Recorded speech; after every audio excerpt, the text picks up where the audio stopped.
இந்த போராட்டமும் ஆர்ப்பாட்டமும் வடக்கில் தான் பெருசாக இருக்குது, தெற்கில் இல்லையே. தெற்கில் இல்லை, இப்போ ஆரம்பிச்சிருச்சு, நேற்றுலேருந்து ஆரம்பிச்சிருச்சு, எல்லா இடத்துலையும் ஆரம்பிச்சிருச்சு. ஆனால் இவங்களுடைய கோரிக்கையும் டெல்லியில் உள்ள கோரிக்கையும் வித்தியாசம். அங்கே தான் நம்ம பார்க்க வேண்டியது. மாணவர்களுடைய போராட்டம் வந்து திசை திருப்பப்பட்டுருச்சு இல்லை, முக்கியத்துவம் வந்து இவர் கைது, ராகுல் காந்தி கைது, அப்படி திசை திரும்பிடுச்சு இல்லை. இல்லை, இது வந்து இவர் அடிபட்டதுனால இவர் போயிருக்கார், மனதாபமாக போயிருக்காரா, இல்லை இவர் இன்னும் சரியாக போயிருக்கணும், சொல்லிட்டு கூட போயிருக்கணும், இல்லை நேராக பார்த்து. அதுக்கப்புறம் எல்லா எம்பி எம்எல்ஏ எல்லாம் போய் பார்த்துட்டு வராங்க, அது வேறு. ஆனால் இவர் வந்து நீங்கள் சொன்ன மாதிரி அடிபட்டதுனால அது வந்து நியூஸ் வந்து ஃப்ளாஷ் நியூஸ் ஆயிடுச்சு. அமைச்சர் விஸ்வநாதன் மேலே சில சர்ச்சைகள் இருக்குல்ல, மாணவிகள்கிட்ட வந்து அவர் கொஞ்சம் இது பண்ணார், அதாவது அது இல்லை டான்ஸ் ஆடினது இல்லை, டான்ஸ் ஆடுறது வேற. இந்த யோகா நிகழ்ச்சியில் வந்து யோகா நிகழ்ச்சி அந்த அம்மாவுக்கு கிராம்ப் பிடிச்சிக்கிச்சு. அதுக்கு வந்து அவங்க குடும்பத்தில் யாராவது வந்து செஞ்சுருக்கணும், இல்லாட்டி அதை கோச் செஞ்சுருக்கணும். அந்த பிள்ளை பாவம் அழுது இருக்கு, அதனால போய் ஹெல்ப் பண்ணியிருக்காரு, வேற ஒன்றும் இல்லை. பாதி கேமரா காமிக்கிறாங்க, பாதி கேமரா காமிக்கலை, அதனால தான் நம்மளுக்கு எல்லாத்துக்கும் தெரியுது. பட் அந்த எண்ணம் கிடையாது, அந்த மாதிரி செயல்படுறவரும் கிடையாது. புதிய தலைவர் வந்திருக்காரு காங்கிரஸ் கட்சிக்கு, இது எப்படி மாணிக்கம் தாக்கூர் வளர்ச்சியை கொடுக்குமா காங்கிரஸுக்கு தமிழகத்தை பொறுத்த வரைக்கும்? கொஞ்சம் லேட்டாக வந்துட்டாருன்றது தான் என்னுடைய இது. பட் அவர் கொஞ்சம் துடிப்பாக செய்வார், எதிர்பார்க்குறாங்க. பெருந்தொகைக்காரர் பெருந்தொகையோடு போயிட்டார் அப்படின்ற மாதிரி மக்கள் மத்தியில் நினச்சிக்கிட்டு இருக்காங்க. ஆனால் என்னையை பொறுத்தவரையில் வந்திருக்கிற 3 பேரும் அந்த காங்கிரஸை வளர்க்குறதுக்கு பார்க்குறாங்க. இது புதிய நடைமுறை தான். ஏன்னா இன்னும் மேற்பட்டு தான் கட்சியை வளர்க்கணும்னு நினைக்கிறாங்க. பழையவங்களை வந்து கட்சியை வளர்க்குறதுல நினைக்கல, தான் படம் இருந்தால் போதும், தன்னுடைய ஃபோட்டோ இருந்தால் போதும், அதனுடைய டெவலப்மெண்ட்டு. வணக்கம். இன்றைய நேர்காணலில் சிறப்பு விருந்தினராக பங்கேற்பவர் அரசியல் விமர்சகர் திரு பிரான்சிஸ் பாஸ்டின் அவர்கள். அவரிடம் பேசுவோம். வணக்கம். வணக்கம். எப்படி இருக்கீங்க சார்? நல்லா இருக்கேன். நீங்கள் எப்படி இருக்கீங்க? நல்லா இருக்கேன். பரபரப்பாக போகுது. டெல்லி பற்றி அறிஞ்சிக்கிட்டு இருக்கு. டெல்லியில் மாணவர்கள் போராட்டம் வந்து இதுவரைக்கும் பெரிய அரசியல் மாற்றங்களை கொடுத்துருக்கு. இந்த போராட்டத்தோட விளைவு எப்படி இருக்கும்? இந்த போராட்டம் இது ஒரு போராட்டம்னு நினைக்கிறீங்களா? இல்லை, நீங்கள் தான் சொல்லணும் கேள்வி. அதாவது இந்த போராட்டம் வந்து என்னென்னா, எதுக்காக இந்த போராட்டம் இருக்குன்னு பாதி பேருக்கு தெரியாது. எதனால நீட்டுன்னு எல்லாரும் சொல்கிறாங்க, நீட்டை ரத்து பண்ணுவோம், அதை செய்வோம் அப்படின்னு. நீட்டெல்லாம் ரத்து பண்ணாமல் இருந்ததுக்கு காரணம் என்ன அப்படின்றத முதல்ல தெரியும். நீட்டுனா என்ன அப்படின்றது national eligibility come entrance test, இதுதான் அதனுடைய நீட்டு. முன்னாடிலாம் வந்து எம்பிபிஎஸ் முடித்தோடனே வெளிநாடு போகும்போது நீட்டில் நடக்கக்கூடிய முறைகேடுகளுக்காகத்தான் இந்த போராட்டம் மாணவர்கள் நடத்துகிறாங்க. இது போராட்டம் வந்து போராட்டத்தை வந்து இதுக்கு தான் விளக்கணுங்கிறது இல்லை அவங்களோட கோரிக்கை. அதை தான் நான் சொல்ல வரேன். முதல்ல நீட்டை தெரிஞ்சுக்கிட்டோம்னு வச்சுங்க, அதுலேருந்து வரும். நீட்டை வந்து ஆக்சுவலாக வந்து எலிஜிபிலிட்டியினுடைய இதை வந்து 2013-14 அவங்க ஃப்ரேம் பண்ணுறாங்க, 11லேருந்து ஃப்ரேம் பண்ணுறாங்க. இது மினிஸ்டர் அப்போ இருந்தது குலாம் நபி ஆசாத். அவர் காங்கிரஸ் தான் இதை எடுத்தான். ஏன்னா அதுக்கு முன்னாடி இல்லைங்க, அவர் மாண்புமிகு அன்புமணி ராமதாஸ் அவர் ஹெல்த் மினிஸ்டராக இருக்கும்போது நிறைய காலேஜஸ்க்கெல்லாம் மெடிக்கல் காலேஜெல்லாம் ஆரம்பிச்சு வச்சார். அதில் சில காலேஜெல்லாம் நார்த்துலாம் பார்த்திங்கன்னா காலேஜே ஆரம்பிக்கலை, பில்டிங் ஆரம்பிக்கலை, அப்ரூவல் கொடுத்தார். அது டைம் கோர்ஸில் வந்துடும்ன்ற ஒரு நம்பிக்கையில். ஆனால் இங்கே என்ன ஆகிப்போச்சுன்னா, இந்த குவாலிட்டி ஆஃப் எஜுகேஷன் நாளைக்கு வராமல் போயிருமே அப்படின்காக ஒரு கொஷின் மார்க். இவங்க ஐஏஎஸ் ஐபிஎஸ்க்கு என்ட்ரன்ஸ் வைக்கிற மாதிரி எம்பிபிஎஸ்க்கு ஒரு என்ட்ரன்ஸ் வைக்கலாம், இன்ஜினியரிங்க்கு ஒரு என்ட்ரன்ஸ் வைக்கலாம் அப்படின்னு, அதாவது என்னென்ன ஹைடெக் எஜுகேஷனுக்கு இம்பார்ட்டன்ஸ் கொடுக்கணும்னு ஒரு டீம் ஒர்க் பண்ணாங்க. அந்த டீம் ஒர்க் பண்ணதில் சிபிஎஸ்சி ஸ்கூல் அந்த டிபார்ட்மெண்ட் இருக்குல்ல, அவங்க தான் இதில் முன்னெடுத்து கொண்டு வந்தாங்க. மெயினாக ஆரம்பித்தது அவங்க தான்.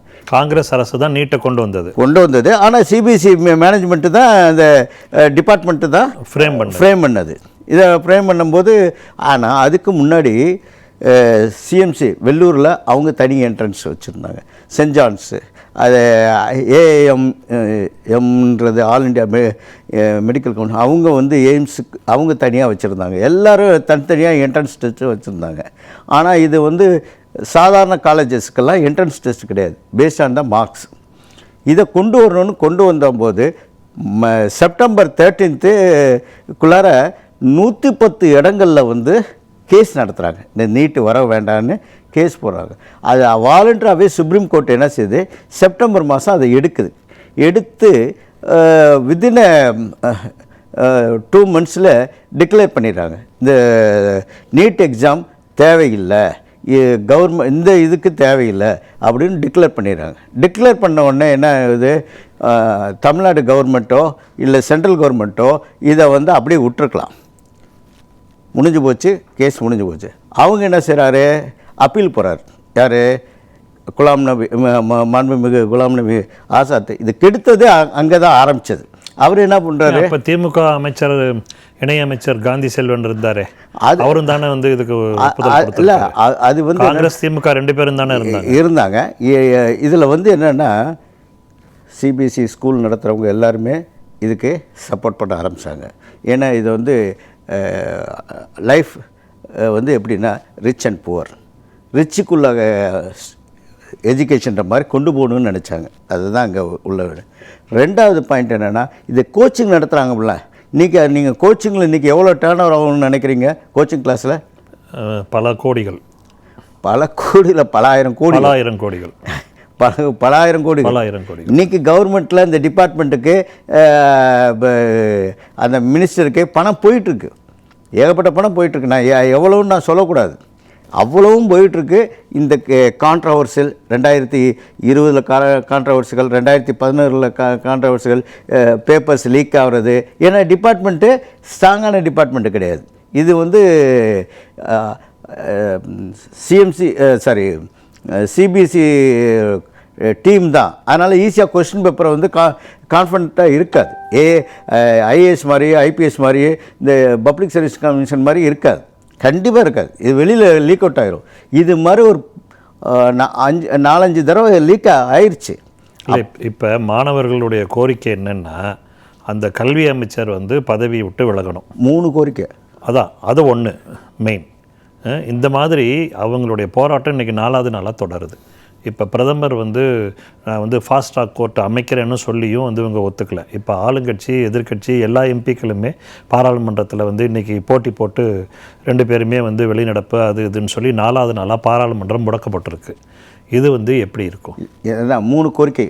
முதல் கோரிக்கை வந்து என்னென்னா, மினிஸ்டரை ரிசைன் பண்ண சொல்லுங்கள். ரெண்டாவது கோரிக்கை வந்து நீட்டில் பாதிக்கப்பட்ட இறந்திருக்க குடும்பத்துக்கு 1 கோடி ரூபா கொடுங்கன்னு சொல்லி. 3வது கோரிக்கை என்னென்னா, அந்த மிஸ்டர் சோனம் அவர்களுடைய கேஸ் எல்லாம் விட்ரா பண்ணணும். இதுதான் அவங்களுடைய கோரிக்கை. இதுக்கும் பாலிடிக்ஸுக்கு என்ன சம்மந்தம்?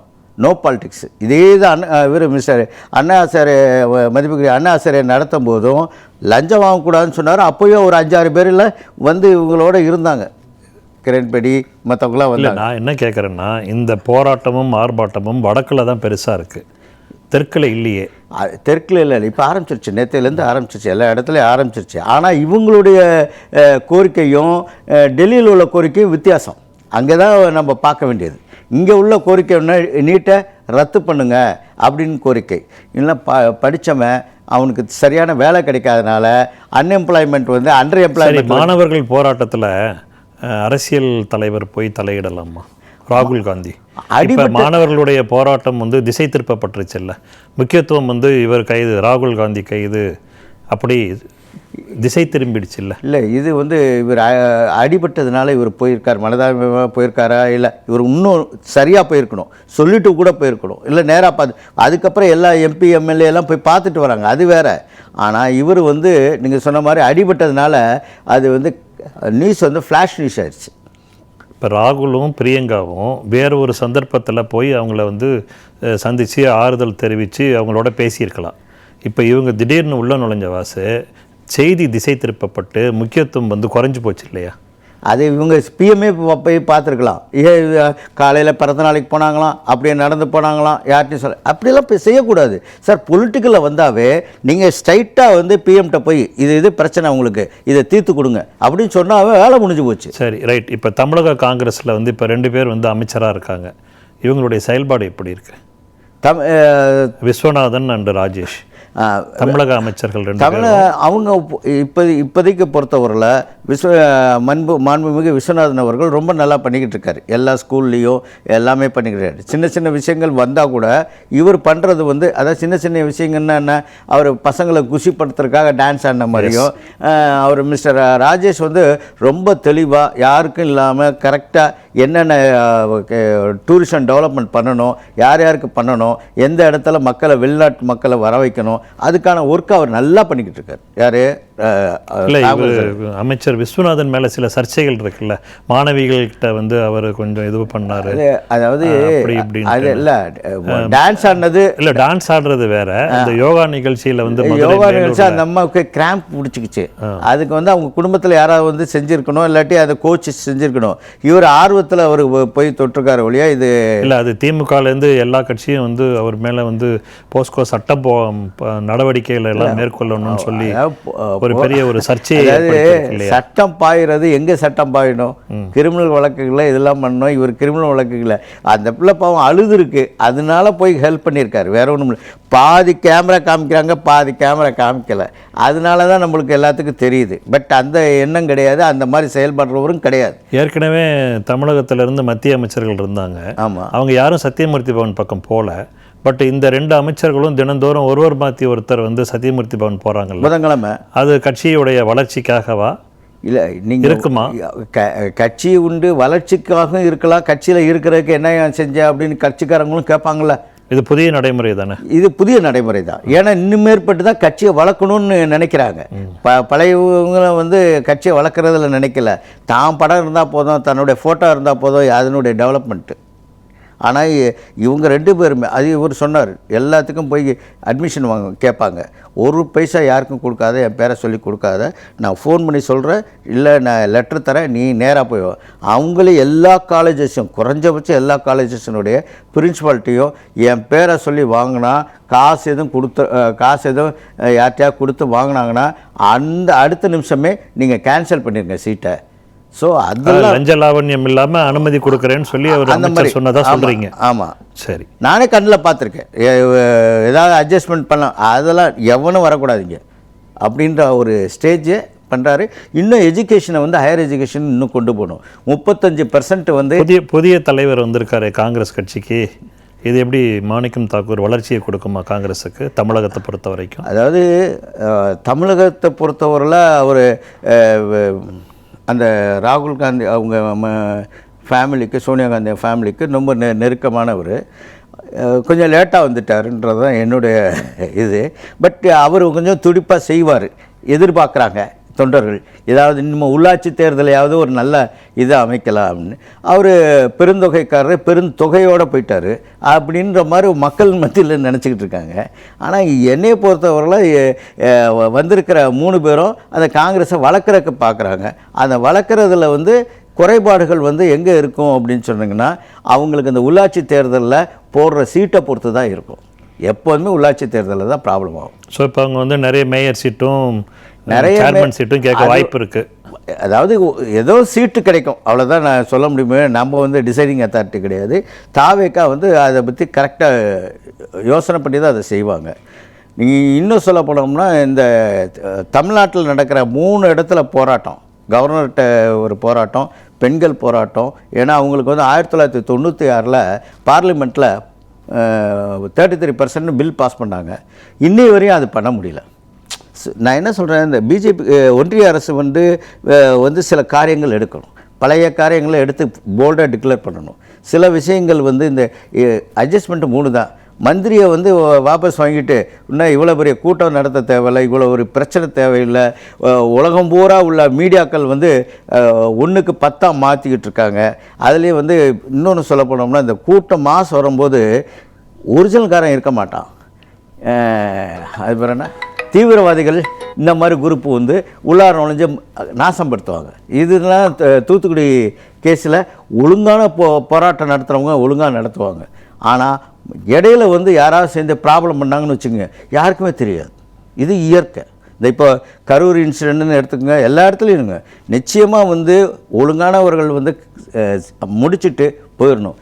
இங்கே வந்து இந்தியாவில் வந்து போராட்டத்தில் தப்பாக நடந்துக்குது. ஒரு போராட்டம் நடந்தால் ஒரு டைம் தான், இந்த டைத்துலேருந்து இந்த டைம். உண்ணாவிரதன்றது எப்போ வருதுன்னா இவங்க வந்து ஒரு ரெஸ்பான்ஸ் கொடுக்காதனால தான் உண்ணாவிரத போராட்டமே வருது. அரசு உடனே டிசைட் பண்ணிடணும், அவரை விட்ரா பண்ணிவிட்டு என்ன செய்யணும், அந்த பாதிக்கப்பட்டவங்கள 1 கோடி ரூபாயோ 50 லட்ச ரூபாயோ ஏதோ ஒன்று கொடுத்து செட்டில் பண்ணாங்கன்னா இது மிகப்பெரிய வெற்றி கிடைக்கும். அதனால் காங்கிரஸ் வந்து இது குளறுபடியோடு தான் ஓடும். இப்போ தமிழக அமைச்சர்கள் வந்து சிலர் வந்து வெளிநாட்டு பயணம் மேற்கொண்டது முறையா அப்படின்னு சில சர்ச்சைகள் வந்து அரசுடைய அனுமதி, அதாவது அரசுன்னா மத்திய அரசுடைய அனுமதி இல்லாமல் போயிருக்காங்க. எக்ஸ்டர்னல் அஃபேர்ஸ் மினிஸ்ட்ரியில் வந்து இவங்க வந்து ப்ராப்பராக வந்து டிப்ளமேட்டிக் பாஸ்போர்ட் வாங்காமல் போயிட்டாங்க அப்படின்னு சொல்லி ஒரு சர்ச்சை இருக்குது. வித்தின் 3 மந்த்ஸுக்குள்ளார டிப்ளமேட்டிக் பாஸ்போர்ட் யாருக்குமே கொடுக்க மாட்டாங்க. ஈவன் த மினிஸ்டர்ஸ் எல்லாத்துக்கும் 3 மாதத்தில் கொடுக்கவே முடியாது, அவ்வளோ ஃபாஸ்ட்டாக கொடுக்க முடியாது. அது ஒன்லி சென்ட்ரல் எம்பிஸ் பாராளுமன்ற உறுப்பினர்களுக்கு மட்டும்தான். ஸ்டேட் இதுக்கெல்லாம் வந்து ஒரு 3 மாதத்துக்கு மேலே வெரிஃபிகேஷன்லாம் வந்து கொடுக்கணும். அதனால் இவங்க பழைய விசா இருந்துக்க பழைய ப்ரோக்ராம் ஃபிக்ஸ் பண்ணியிருப்பாங்க, அதை வச்சு தான் இவங்க போயிருப்பாங்க. ஸோ அவங்க பொண்ணு தவறு இல்லை, அது தவறு இல்லை. அதை தவிர வேறு ஏதாவது டைவெர்ட் பண்ணாங்க, வேறு ஏதாவது ப்ரோக்ராம் பண்ணாங்கன்னா அவங்க எல்லா இடத்துலையும் வாட்ச் பண்ணுறாங்க. சரி, இப்போ இந்த 2 மாத காலம் முடிஞ்சிருச்சு. இந்த ஆட்சியை பற்றி உங்களுடைய கருத்து என்ன? மக்கள் என்ன சொல்கிறாங்க? இந்த ஆட்சியில் வந்து மக்களுக்கு வந்து லஞ்ச லாவணியம் குறைஞ்சிருச்சு. ஓ, லஞ்சம் கொடுக்கறது குறைஞ்சிருச்சு, எல்லா இடத்துலையும் கொஞ்சம் குறைஞ்சிருச்சு. ஆனால் முழுமையாக குறையணும்னா இன்னும் சில வேலைகள்லாம் செய்யணும் இந்த அரசு. ரெண்டாவது வந்து என்னென்னா, இந்த 13 லட்சம் கோடி கடன் அடைக்கிறதுல தான் இவங்க யோசிக்கிறாங்க. அது எப்படி பண்ணணும், அதுக்கு என்னென்ன மாதிரி ஸ்கீமுக்கு ஒரு 3 தீர்ப்பாயம் வைக்கணும். என்னென்னா சேல்ஸ் டேக்ஸில் ஒரு தீர்ப்பாயம் கண்டிப்பாக கொடுத்தாங்கன்னா அதில் ஒரு 1.5 லட்சம் 2 லட்சம் கோடி வந்துடும். கிரானைட்லாம் சரியாக ஒரு தீர்ப்பாயம் வச்சு அதை சேல் கன்சிடரேஷன் போட்டு அதை பண்ணாங்கன்னா இருக்கிற வெட்டி விற்காதது மட்டும் இல்லை, வெட்டி வச்சதும் சேர்த்து விட்டோம்னா ஒரு 5.5 லட்சம் கோடி வரும். மாதம் ஒரு 50,000 கோடி வரும். அந்த இதில் இந்த தொட்டவனும் விடமாட்டேன் தொடவும் விடமாட்டேன் அப்படின்றதில் கவர்மெண்ட்டில் லாஸ் ஆனதை வந்து ரெவன்யூ ரெக்கவரி ஆக்டில் போடணும். அப்படி போட்டோம்னா ஈஸியாக சும்மா கேஸை போட்டு கேஸை ஒன்றும் இல்லை. இப்போ பார்த்திங்கன்னா செந்தில் பாலாஜி செந்தில் பாலாஜினுடைய கேஸில் ஒன்றும் இல்லாமல் போயிடும். ஏன் அப்படின்னா 2500 பேரை விசாரித்து நடத்த முடியுமா? அப்படிலாம் இந்த மாதிரி பண்ணக்கூடாது யாரையுமே. சரி, கடைசியாக ஒரு கேள்வி. பனையூரில் சனிக்கிழமைகள் வந்து ஒவ்வொருத்தராக சேர்ந்துக்கிட்டே இருந்தாங்கல்ல, அந்த எண்ணிக்கை வந்து இப்போ அடுத்து எதுவும் அதிகரிக்குமா? அதாவது ஆர்வத்தில் சேர்கிறார்கள் ஒன்று இல்லை, இப்போ எம்எல்ஏக்கள் கேட்குறேன். அதான் எம்எல்ஏ தொண்டர்களை கேட்கல. நான் எம்எல்ஏ அதிருப்தியில் அதிமுகவில் அதிருப்தியில் இருக்காங்கல்ல அமைச்சர்கள், முன்னாள் அமைச்சர்கள். அதை தான் என்ன சொல்கிறேன், ஆர்வத்திலையும் புதிதான ஒரு கனவுகளை உருவாக்குவதற்கு அமைப்பதற்காக தான் அவங்க சேர்றாங்க. அதுக்கு வந்து என்னென்னா அவங்களுடைய வாழ்க்கையில் வந்து இப்போ நான் எல்லாத்துக்கும் ஒரு ரிக்வஸ்ட் கொடுக்கலான்னு இருக்கேன். உள்ளாட்சி தேர்தல் வருவதற்கு முன்னாடி கேண்டிடேட் வந்து என்ஓசி வாங்கணும். முன்னாடி ஏற்கனவே இருந்தாங்கன்னா பதவியில் இருந்தாங்கன்னா அவங்க டிபார்ட்மெண்ட்லேருந்து இவர் எந்த விதமான தவறு செய்யலை இது செய்யலை அப்படின்னு ஒரு எலிஜிபிலிட்டி வந்துச்சுன்னு வச்சுங்க, அவங்களுக்கு சீட்டு கொடுங்க. நம்பர் 1. அது எம்எல்ஏவாக இருந்தாலும் சரி, எம்பியாக இருந்தாலும் சரி, இனிமேல் அந்த ஒரு ஃபார்முலா கொண்டு வந்துட்டாங்கன்னு வச்சுங்க, இவங்களுக்கு மட்டும் இல்லை, நாளைக்கு எந்த கட்சி ஆட்சிக்கு வந்தாலும் இதான் ஃபார்முலா வந்துச்சுன்னு வச்சுங்க, லஞ்சத்தை மட்டும் இல்லை, வளமான வாழ்க்கையும் லஞ்சமில்லாத வாழ்க்கையும் பஞ்சமில்லாத வாழ்க்கையும் இந்த தமிழகத்தில் எல்லோருக்கும் வேலை கிடைக்க வேண்டும். மாதம் 25,000 20,000 சம்பளக்கூடிய ஒரு வாய்ப்பை உருவாக்கி தர வேண்டும். படித்தவர்கள் சரியான வேலை கிடைக்காதனால் இந்த ஜொமேட்டோ இந்த இதில் எல்லாம் போய் வேலை பார்க்குறாங்க. இதெல்லாம் அண்டர் எம்ப்ளாய்மெண்ட்டு, இதெல்லாம் மாற்றணும். இப்படிலாம் மாற்றி, ஏன்னா இனிமேற்பட்டு ஏஐ வந்துச்சுன்னா பாதி இடத்துல வேலை இல்லாமல் போயிடும். ஸோ அதுக்காக இப்போவே நம்ம ப்ரிப்பேர் பண்ணணும். அரசு அதை செஞ்சால் வெற்றி நிச்சயம். நன்றி. நன்றி.